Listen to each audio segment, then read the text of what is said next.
use the quadratic formula to find the zeros of f, if any. Then find the maximum or minimum value of f. Finally graph the function.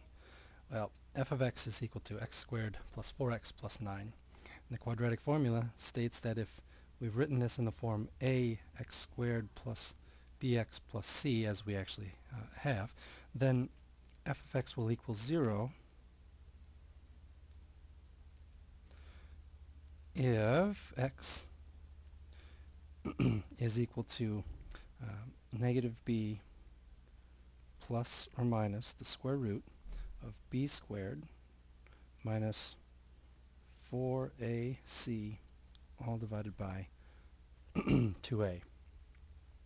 Well, filling in the blanks, we have 4 for our b, so this is negative 4 plus or minus the square root of, again, b was 4, so 4 squared is 16, minus 4ac, that's 4 times 1 times 9.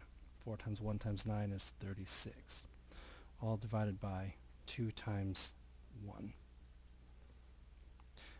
Now if we try to simplify this to find the two zeros, we notice that the number under the radical is negative 20. The square root of negative 20 is an imaginary number, and so that tells us that we will not get any real zeros for this function. That's to say that this function does not cross the x-axis.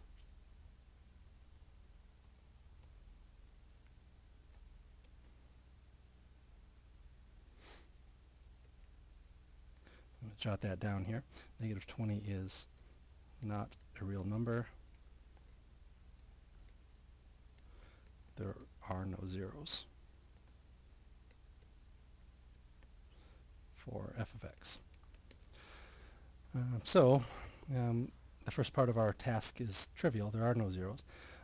Next we're supposed to find the maximum and minimum value of f of x. Now this is a parabola, so the graph of this function will be a parabola, and we know that for a parabola the maximum or minimum value occurs where that parabola's axis of symmetry is. So if the parabola opens upward or if it opens downward, either of those cases will give us the maximum or the minimum value for the particular parabola along the axis of symmetry.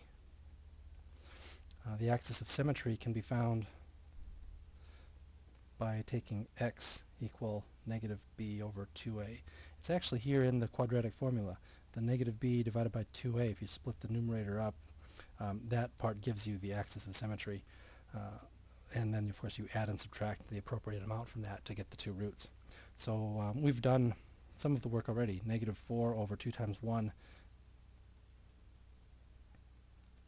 is equal to negative 2, and that tells me that the axis of symmetry is at 2, and the maximum or the minimum will occur where x equals negative 2.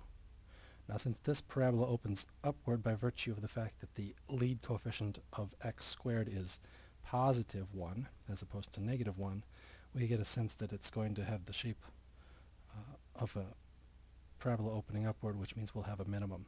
And that minimum will occur where x equals negative 2, so we can evaluate f of negative 2, which gives me 2 squared is 4, rather negative 2 squared, which is 4, plus negative 8,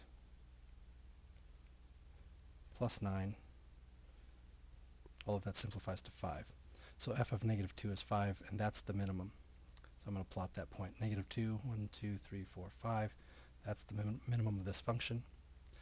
We know it opens upward. We don't yet know where it crosses the y-axis. We don't know how wide or shallow this is. We can get a good sense of that by evaluating f of 0, which will give us the y-intercept. F of 0 is 0 squared plus 0 plus 9, just equal to 9. And so 1, 2, 3, 4, 5, 6, 7, 8, 9 is another point on the graph. And by the symmetry, remember this is the axis of symmetry, so another point on the graph would be over here, the twin point or the mirror image point across the line of vertical symmetry. And that gives me a good sense of the shape of the parabola. Those 3 points give me a reasonable estimate for the actual shape.